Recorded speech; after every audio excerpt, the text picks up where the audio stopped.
This episode of Hello PhD is sponsored by Promega and listeners like you. Thanks for your support. He was diaper dad. If there was a poopy diaper, he was on that. You have to override the sense of, quote, I have to do it all myself.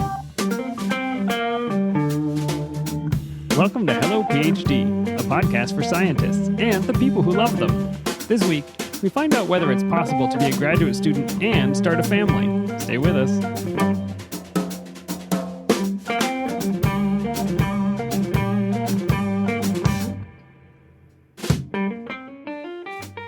And we're back. This is Hello PhD, episode 98. I'm Joshua Hall. And I'm Daniel Arneman. And we'll discuss the human side of science and life in the lab.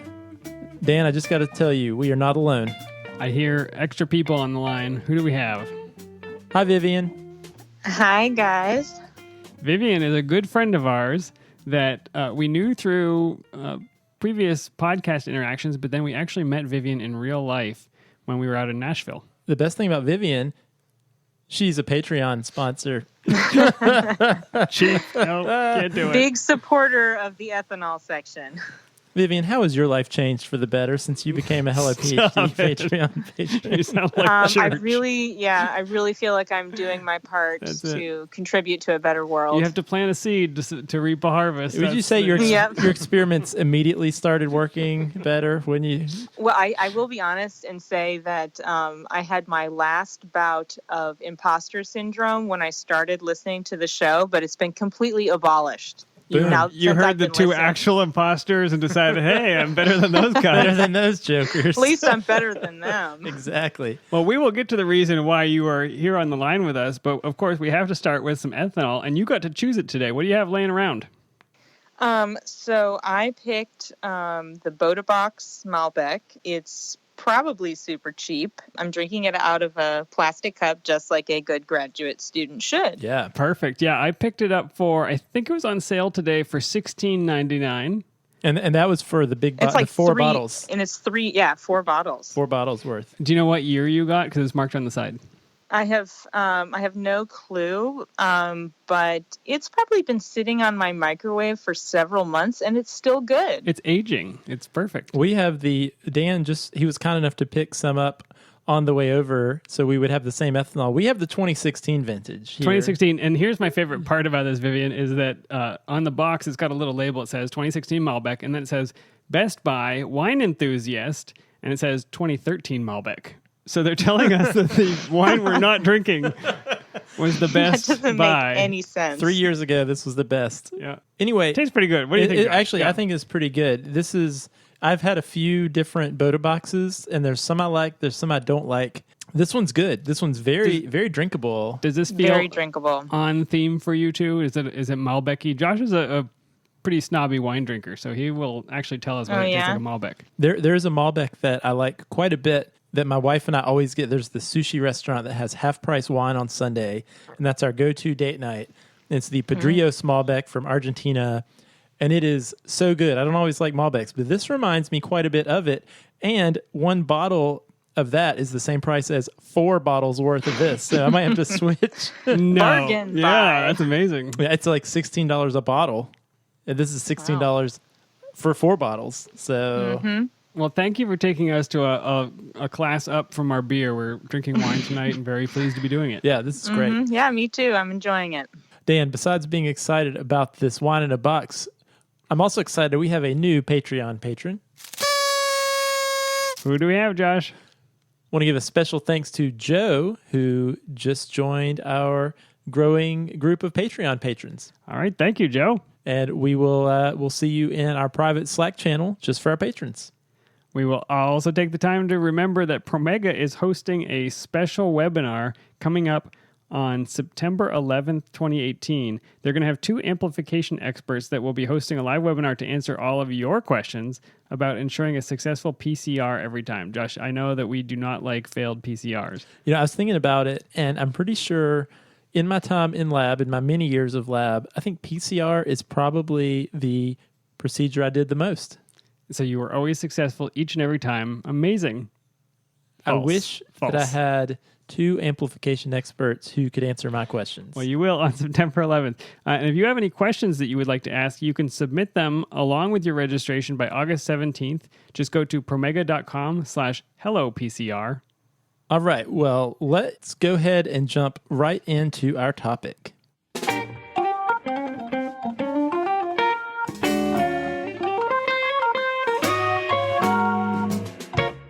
We actually got a question written in the comments of our website. Not everybody knows that you can leave comments on our website. We have a website? We do. hellophd.com. Check it out. I spend hours on it. And You actually do. I have to say this every so often. Dan puts a lot of work into the show notes. I listen to a lot of podcasts, and some of the show notes are just really generic high points of what's covered on the podcast. But they are a good read. I would encourage our listeners to check out the show notes of our podcast episodes. Dan spends a lot of time on this. appreciate you saying that, Josh. Well, each episode has its own post, so you can go read about at least some description of what we talked about that week. But somebody left a comment in the comment section of one of the episodes. His name is Jay, and he said, "So I have a question for the next podcast. How is it to be a dad-to-be and doing your PhD? Any insights or collective info? So right now, me and my half, we are going through the process and we are more than excited. We live in a nice parenthood support system, Sweden, and I am in the middle of my PhD, and my other half is about to finish in a couple of months. So we are not worried more than to be good parents, but we would love to hear about others' parenthood experience while doing the PhD. Thanks." And, we have long wanted to do an episode on how to actually get through graduate school if you have this other immense challenge, which is called parenting. And Vivian has lived through this. Still living through it. Currently living through it. Hence the wine. So we have received this question several times since we started the show. But Dan and I we obviously talk about having children quite often, but neither of us had children while in graduate school. And I have to say, I don't think I could have done it. I can't imagine now. It's really hard as a grown-up adult with a 9-to-5 job, let alone somebody working in lab. So we felt like this wasn't one that we could speak to directly, and we found somebody who could. That's me. Yeah, so Vivian, why don't you introduce yourself, tell us who you are, what you do, and a little bit about your journey through parenthood and grad school. Sure. So my name is Vivian, and I'm a neuroscience PhD candidate, and I specifically work on glia. Just putting my plug out there for glia. It's not all about neurons. Woo woo! I worked on glia as well. Oh, nice. So my story with children begins in my first year of graduate school, actually. So I started school in 2013 in the summer. I got married that fall and was pregnant several months later. So I hadn't even been in grad school for 6 months before we knew that we would be having a child, my husband and Wow. I remember one time when I got married and got a new job and bought a house, and I thought, wow, that's a lot of life changes for one small period of time. Yeah. You got married, started graduate school, which is 6 life changes, and we're pregnant. Yeah, in retrospect, I don't think I thought a lot about it. I just kind of thought well, I want to do grad school and I want to have a child. So I'm just going to do it. But, that's not necessarily great advice for everybody. I'm not even sure it was good advice for me, but, that's how the cookie crumbled. Yeah, we'll get to how you dealt with this, but do you have a sense for people who are maybe considering going to grad school and or thinking about having kids? Is there a way for them to know whether it's the right choice? Yeah, I think that ultimately, if having a child is something you really want to do and starting a family is something you really want to do, it shouldn't matter where you are in life, really, to a large extent. Because at the end of the day, family is, in my opinion, one of the most important things, because your PhD is not going to hold your hand, through an illness or hard times in your life.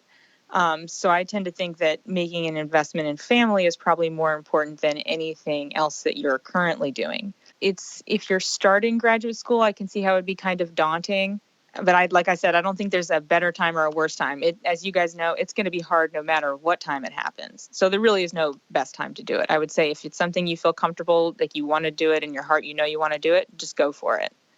And I'll follow that up by saying that you're going to create in graduate school an environment filled with people, humans, ones who are going to recognize and understand the investments you want to make in your family and your life outside lab. And I would advise people not to surround themselves with individuals who can't understand those choices, because that's not going to be, they're not going to be very forgiving when anything outside of lab work happens. If somebody passes away, or if you have weddings you need to go to, or if you want to have a child, you need people around you who are going to be welcoming and supportive. Yeah, I heard some advice. I was listening to a panel, and the topic was on selecting a postdoc advisor. And one of the questions from an audience member was about, as a grad student who was wanting to start a family during her postdoc, and is that something she should disclose, as she's looking for a postdoc advisor? And I remember one comment that one of the panelists, who was a faculty member, said, and that advice was, well, yeah, you should disclose, because if it's something that they are going to give you a hard time about, if that's the reality, wouldn't you want to know that before you join their lab? Absolutely. After the fact? Yeah. This something very similar happened to me. So, in our program, we have to do 3 rotations in the first year, and then you have to choose who you want to be with, whose lab you want to be in. And it's like dating. It is basically, after a couple of months, you're like, it's not really going to work out between the two of us. It's not Just you, not it's that me. into Yeah. It's not me, it's not you. into you. Totally. But so I was choosing between 2 possible mentors. I found both of the projects interesting, but one of the individuals was very stoic and didn't say a whole lot. But when he did say something, it could be cutting, and I could just see myself like wilting in that environment if I came up to him and said, like, guess what, like in 6 months I'm gonna have a baby. I didn't feel comfortable in that situation. Like, I didn't feel like he was going to be very amenable to that. And so the other guy whose lab I was interested in, like, he has 2 young kids. He's actually my mentor now.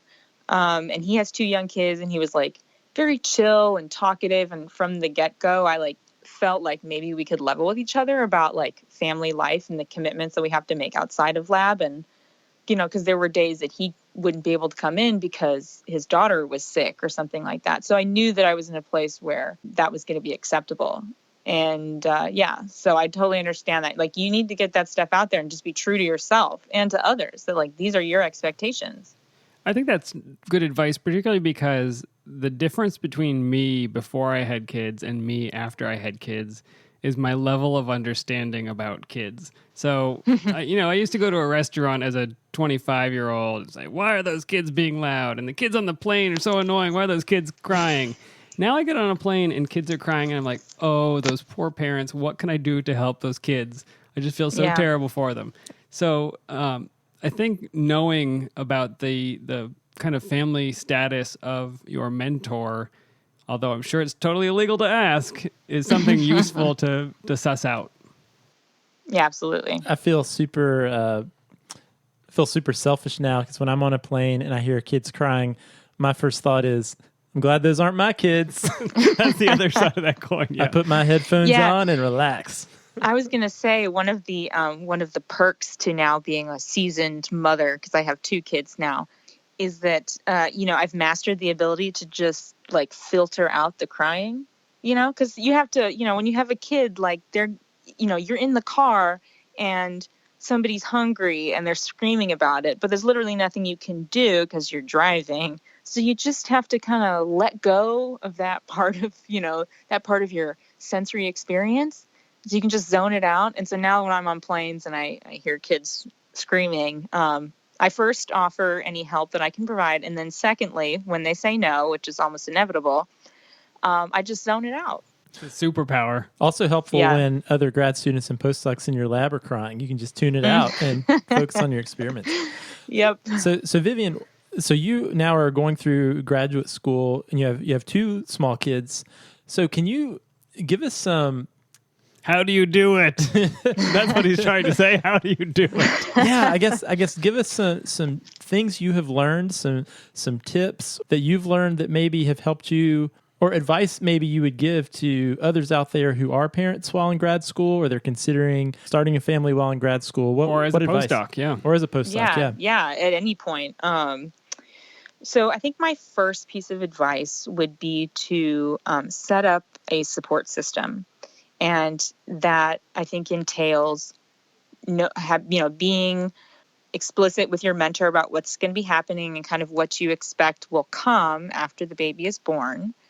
It also means connecting with your lab mates, because they may end up doing things for you that while you're away. For example, I have a mouse colony that I work with pretty exclusively, but I had to enlist an undergraduate who works in our lab to maintain that colony and collect specimens when I needed her to. So that's another really important level of organization. That's an amazing undergrad student as well, because you said undergrad or grad student? She's an undergrad, and she is phenomenal. Yeah, it's one thing to be like, could you feed my dog while I'm away? It's another thing to say, could you collect samples from my mouse colony? That's a heavy lift.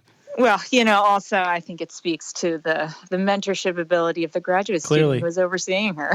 Clearly. Well done. No, she's really great. Every time I talk to her, I'm like, I'm so thankful for you. But it's so important, because if you have cell cultures, if you have experiments that need to run, things that are on time points, whatever it is, and you're going to be out for a few weeks, you don't want that to all go away. And it's not... I guess you don't always know when you're going to be out of the lab for maternity leave. And sometimes you may plan ahead and take a few weeks off, but sometimes that's not a luxury you have. Absolutely. Yeah, that is a major problem for a lot of people who are, a lot of your listeners, well, a lot of people in general, but in particular graduate students who may not have the financial resources that are required to take a significant amount of time off. I think that you have to kind of plan for the worst, hope for the best kind of thing. So then after the kind of situation in lab has been taken care of, you have a support system there. It's also important to figure out what your support system is going to be at home. Now you certainly have your partner. You want to make sure, in my opinion, even though it's not a traditional setup in the family, but you want to make sure that your partner is on board to do as much of the work as you are.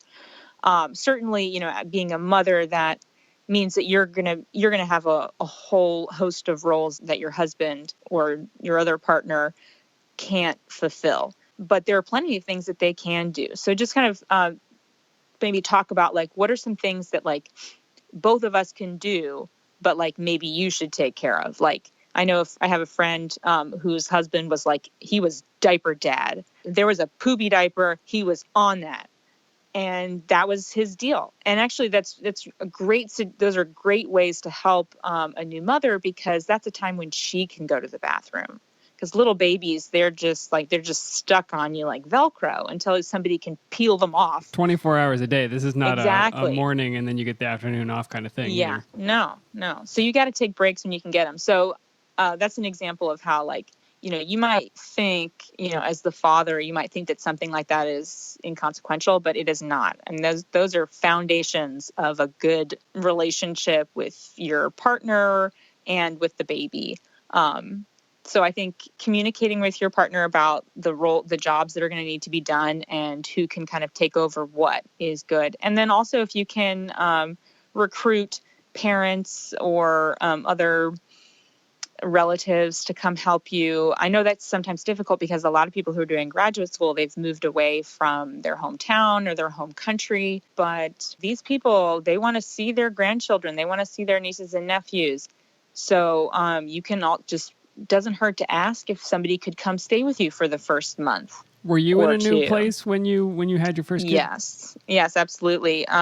So I was in Washington, D.C., and my family and my husband's family, they don't live in the United States. They live in Europe. But when my daughter was an infant, I really did not utilize my family enough. I didn't reach out to them and say, like, I'm drowning here, like, come save me. So the second time around, I knew how important that was. And so the first month of my son's life, I had my mom there. And then the second month, I had my mother-in-law. And I just really made sure to kind of like book slots with like different family members, because it's an ongoing thing, like you should always take advantage of the help that you can get. And so I think putting feelers out there for that support is really important. Yeah, that's challenging because you probably didn't have a lot of other friend contacts in the area yet either. If you had just started, you didn't have somebody set up the meal train for you or the online delivery of, goodies. And Yeah. And that's, I don't know, those things help because planning even a dinner is difficult when a baby is new. Yeah. I think one of the other pieces of advice that I would give that kind of like goes nicely with this is that you have to override the sense of, quote, I have to do it all myself that we often have in the lab as scientists. For example, I had an undergraduate student, another one, working with me, and she was much less capable. And I would have her do a PCR and it would turn out great. And then I'd have her do another one with another set of samples, and it would be like so different and so bizarre that I'd go to her and say, so what happened? And she would be like, oh, I don't know. Like I took a few notes, but none of them are helpful in determining what happened. And this kind of cultivated feeling of I need to do it myself, because if I don't do it with my own hands, I can't really trust that it's been done correctly. And this is something that really, really carries over into parenthood, especially for mothers who take on all the diaper changing and all the feeding and all the rocking to sleep. That can be really taxing. And as much as you can, find ways to help yourself and to get help from other people. And like you mentioned, if that means signing up for one of those, I know I had some friends who signed up for like Blue Apron or some similar programs, so that like a couple nights a week they would have, there even maybe like dinner delivery services where there is no cooking involved. But little things like that can really make the difference. And even having, if you have friends in the area, asking them to come over, and if they'd be willing to come over and take the baby for 2 hours or something like that, so that you can rest and, go for a walk or whatever.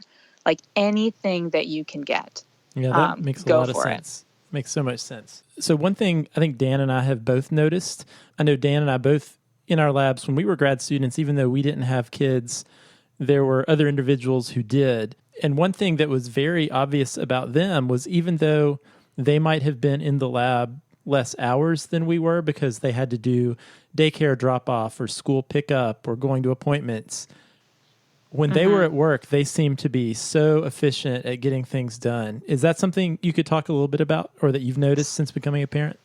Yes, certainly. Yeah, absolutely. Yeah, so when I think about that, I think about something that one of my professors said, which is you need to figure out how to work smarter, not work harder. And I think that's a really good mantra to have. So I think, like you said, when you have kids, there's definitely less time that you can spend in lab. And when you're there, you need to use that time as efficiently as possible. Sometimes when you're starting out on a project, that can be a little bit difficult because you're not really sure what your questions are. But once you kind of you do some preliminary experiments and you kind of figure stuff out, it's helpful to create kind of like a weekly routine. So, for example, one week I might be like, okay, I have this conditional knockout mouse. How many oligodendrocytes do these mice have in their brains? Like, that's my question. And that's solved by a simple immunofluorescent stain with an oligodendrocyte marker. So, like, that's what's on my plate for the week. Monday and Tuesday would be staining days where I just focus on the staining. And Wednesday would be a day where I spend the whole day or the time that I have on the microscope. And then Thursday would be spent quantifying. And then Friday would be crunching the numbers, making a figure, and seeing what questions logically follow from those data. And this makes it really simple so that you don't really have to think about what comes the next day. And you can keep momentum up, because when you have kids and you go on maternity leave, or if a child is sick for a week, sometimes that can really derail you, and it takes a while, derail you in terms of experiments, and it does take a while to, get things back on track. And so if you have this kind of weekly routine that you do, all you need to do is like insert the new question that you're going to be working on that week. And so it can help maintain momentum. So when you make the plan for the week, it's written down, or you kind of just keep it in your head and next Thursday is going to be microscope day. I need to schedule that. It's written down. Yeah, it's definitely written down because, after a while, a lot of the experiments kind of blend together. And so it's very good to write down for yourself, like, I'm doing IHC 7/30/2018, like the date, what it is, what the markers are that you're going to use, things like that. Because as you guys know, like you can be pretty frazzled with kids after you like get them wrapped up and, throw them in take care. You get to the lab and you don't want to have to spend a lot of time trying to, find your footing. You just want to be able to look at something and be like, oh yeah, that's what I'm doing. So it sounds like a lot of what you're talking about is planning and being intentional about how you use your time. And, this advice would be super helpful for all grad students, whether they're parents or not. I think it sounds like, and this has certainly been true for me too, is parenting forces you to do that, to get don't the have a things choice. done. Yeah. But if we have listeners who are listening to this right now, grad students or postdocs, there's a lot of wisdom and a lot of advice that you're giving right now that I think is very useful and very applicable to all students and postdocs out there.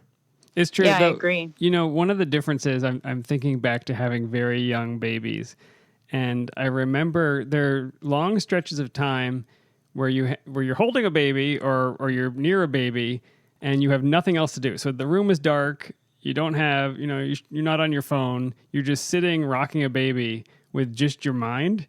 And I feel like that is a perfect time to plan out your experiments, right? To think through your data, to decide what you're going to do next week. I don't know if you can have a piece of paper there to write it down, but you will have time where you are not entertained and not distracted. And it's a great time to plan your experiments. Yeah, I think that's a good idea. You can kind of say, treat a burden like a gift. You know, how often are you just going to have quiet time in a dark room to, figure out what you're going to do, once test things out in your those mind. kids are 3 and 4 years old, you're not going to have that anymore. That's true. Yeah, it changes. Yeah, I have a 4-year-old and an almost 2-year-old, and that quiet time period has disappeared. Yeah. So you have time in the car to think. That's it. After you've dropped them off. So what else, Vivian? What other advice do you have, or things have you learned? One thing I will say that's very practical, and like you were just saying, I think this applies to anybody, not just want to be or soon to be parents.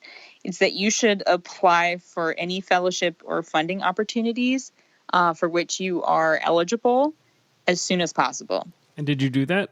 I did. So in my program, anyone who is eligible is required to apply to the National Science Foundation Graduate Research Fellowship Program. I'm going to pat myself on the back and say that it is the most prestigious graduate fellowship that one can get. That's true. So it's competitive, but I really set my sights on that, and I worked very, very hard on my application, even to the detriment of one of my rotations. But it's fine. I wasn't going to go into her lab anyway. But I Did you was get the money? Enough. I did. Oh, I did. Congrats. I swiped it. Yeah. Josh will play the horn noise sound effect for you. I will. No, that's a big deal. That I can see how that would be especially important, going into a big change like becoming a parent. Yeah. So how did this benefit you, other than the fact that it made your PI not have to pay for you? It meant that, one, it made me feel really really good about myself. Like, I was like, oh, yes, I can do this grad school thing. Like, somebody else thinks I'm smart, so I do deserve to be here. Nice so I think confidence booster, yeah. It was a big confidence booster, at least for a while. Now, it's to this day. And then you saw that gel band. And, and I was like, damn. That's where Hello PhD came in. Yeah, you guys saved me. So that was good. Confidence boost, always helpful. But it also gave me a lot of flexibility.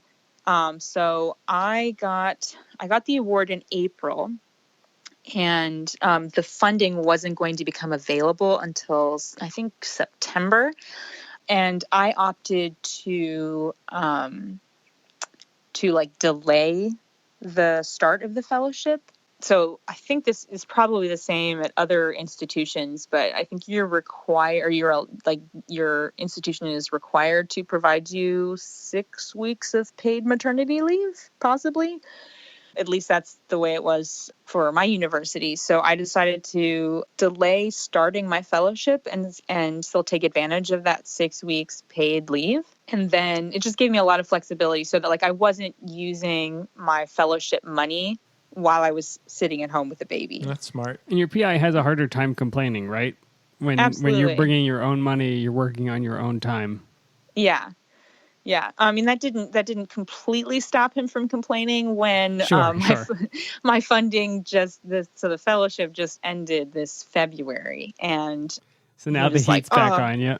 Yeah. Yeah. And it was like, oh, I haven't had to pay for this person for 4 years. But I think he eventually saw the light and realized what cheap labor I had been for a few years. Yes, that's great. Work hard on getting your own funding and never worry about your time in lab again, right?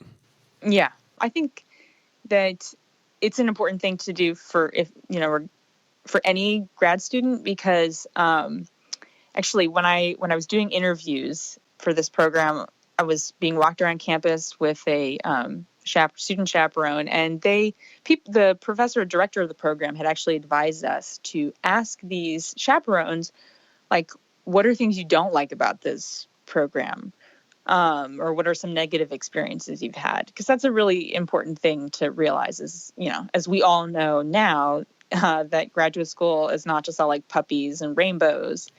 Depends on if you're in the puppy and rainbow department. Yes. Or if you use puppies as an animal model. Oh, no.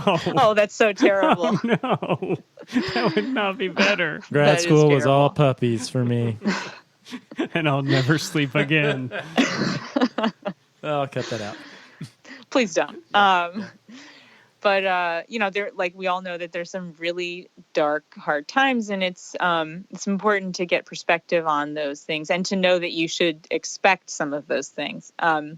And anyway, so this student chaperone said, I had so in the first couple of years of our program, the first year or two, you're on a training grant from the NIH, and that's awesome. But then you have to transition off of that onto your PI's grants. And she had joined a lab, and when she got off of the training grant, suddenly there wasn't any money for her with her PI's grant. And so there was a high likelihood that she would have to leave. I don't think that there was something like she couldn't find another lab. But it was basically the way she painted it, at least. It was her grad school career was in jeopardy because of money. So she said, she really emphasized, you just never know what's going to happen with funding, And I think we all know that, whether we've experienced it personally or watched somebody else go through it. It happens. It's a crapshoot sometimes. And so she was just saying, look out for yourself. If you have an opportunity to apply to something, do it. Those are great times to practice writing and selling yourself.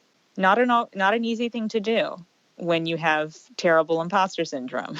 Yeah, absolutely not. I want to ask, one of our questions came from a father-to-be, which is, I think a lot of what you said will apply to him about how he uses his time. But are there things that apply specifically to women who are carrying a baby? I know a lab is not the safest place on earth. I dealt with a lot of toxic substances. Did you worry about that at all? I did.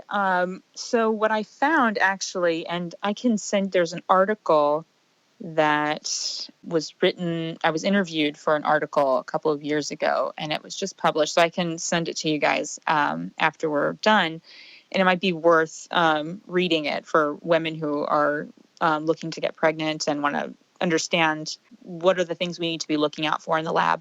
But so what I learned and talk about in that article is that there's very little information out there on what is dangerous or acceptable in a lab for a pregnant woman. And so I just kind of had to use my own. I spoke with the environmental health and safety group at my university, and they couldn't really tell me anything that I couldn't come up with on my own. For example, like, don't just open the UV box and stand there in front of it. Again, Or, good advice for Life, everyone. life for lessons for anybody. all of us. Maybe you shouldn't be licking that gel box that's covered with ethidium bromide. But it's I so don't know. tasty. Right, but yeah, isn't So- ethidium Orange bromide a flavor. teratogen? There's Yeah. some aspect of it that is dangerous, particularly for developing fetuses, right? Yeah, because it's a intercalator, DNA intercalator. It's not good for DNA. Do not recommend.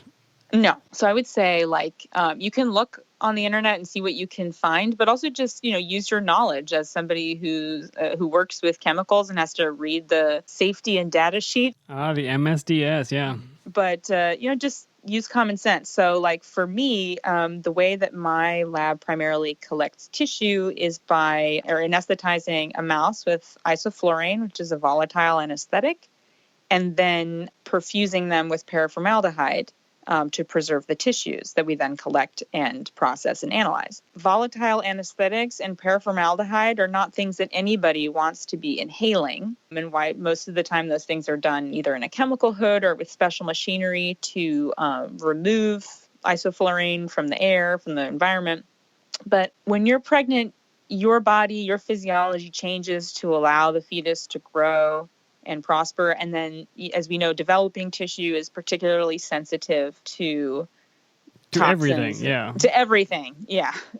So you just really don't want to be putting yourself in a situation where you're going to be spending a lot of time with those chemicals. So for me, I made some changes. I basically chose a project, or chose time points that allowed me to step away from isoflurane and not have to use it.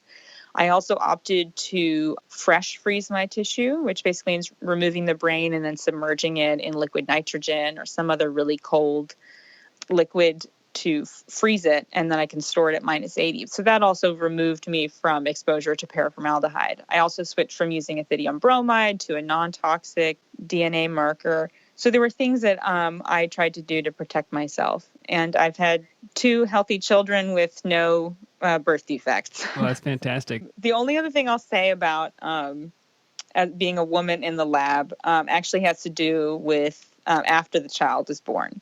And some people choose to breastfeed. Some people choose to use formula. As they like to say, fed is best. Doesn't matter how you do it. That is true. Better than not Yeah. fed. That's true. Turns out Yes, science better than has demonstrated starving. it. Yes. And then, people make decisions about how long they want to do that. Some people will do it, for the first 6 months. Some people will do it for years. Whatever you want to do is fine. But understand, if you're going to be going back to work, and this kind of dovetails with the work smarter, not harder thing, you need to plan for time that you're going to take to go breast pump and get milk to feed your child. And so not only do you need to think about, like, when is that going to fit into my day, but you also need to think about where it's going to be done and what kind of facilities you're going to need. Basically, you just need, like, a comfortable room with a lock and hopefully maybe a sink or a clean sink and, like, a mini fridge or something like that to store the milk. Now, a lot of people I know, and in my building, it would have been this way if I had continued breastfeeding when I went back to work. They would have to use the bathroom. There was no place for them to go.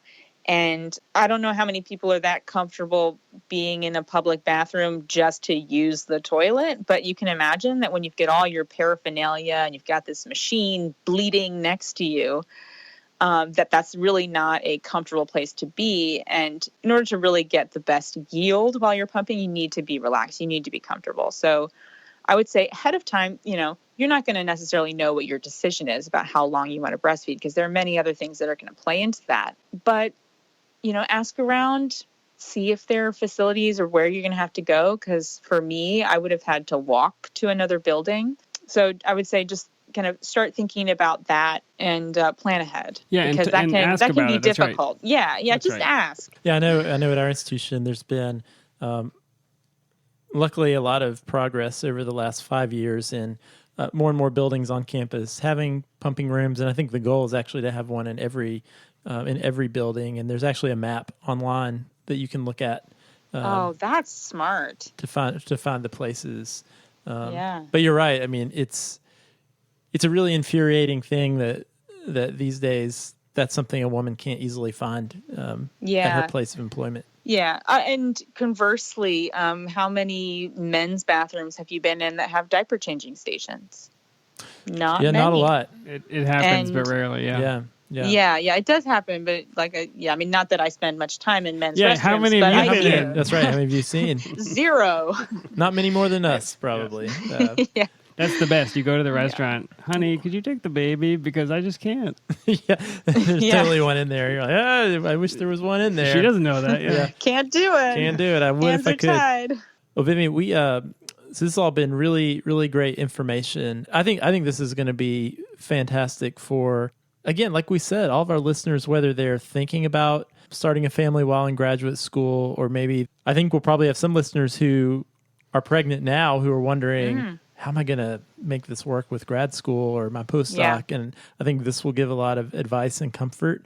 I hope so. But also my hope is even folks who don't have kids yet or don't want to have kids, but that they'll be able to take something from this to help them in their training too. Yeah, I think it's so helpful to hear from people who have been through it and survived it. And I think your advice right at the beginning that if this is something you really want for your life, you've got to do it. And at the time of life, there's no time in life where it's going to be convenient and easy. So pick the time. Mm-hmm. Yeah. I have a good friend of mine, one of my best friends while I was in grad school, and we started at the same time in our lab. And her kids were, I think, in elementary and middle school when she started grad school. And, now we're both at a similar point in our career, but I have kids in daycare, and her kids have moved out of the house, and she's got a nice salary with a real job and no kids to take care of anymore. So I think there's benefits to the timing no matter what you decide to do. That's true. Yeah, there's always a silver lining. Any final thoughts? Anything we missed? I'll leave you guys with a kind of like 30,000 foot view tip, I guess, that I find very helpful, which is just to figure out what success means to you, given your unique situation. Before kids, you might have been in the lab, 12 hours a day, 7 days a week. That's not going to be possible when you have kids. But as we know, if you work smarter, not harder, you can be just, if not more productive. And I think that in addition to that, we have this idea that in graduate school, you're going to work really hard. You're going to get lots of exciting, sexy data. And then you're going to write a ton of papers, and your dissertation is going to be amazing. And, you have all these big ideas. But I think at the end of the day, you are there to get trained, get your data, write your paper, write your dissertation. It's going to be solid. It's good, and move on. And so for me, that's what success is. And I think that it was a little bit of it's difficult to accept that there was going to be that transformation of what success means to me. But I definitely recommend to people just to sit down and have a think about that. And what are you going to accept as a successful career in graduate school? Amen. And great advice for every grad student and postdoc is just you are forced to think about it as a new parent.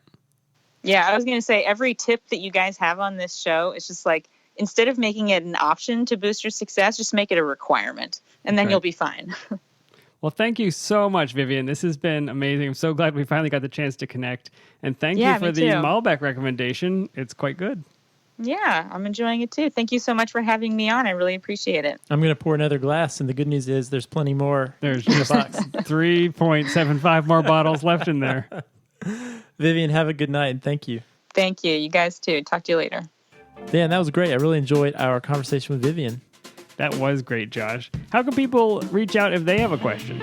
Yeah, so if you have a question or a topic idea, we would love to hear it. You can email us at podcast@hellophd.com, send us a tweet at hellophd, or leave us a message on our Facebook page.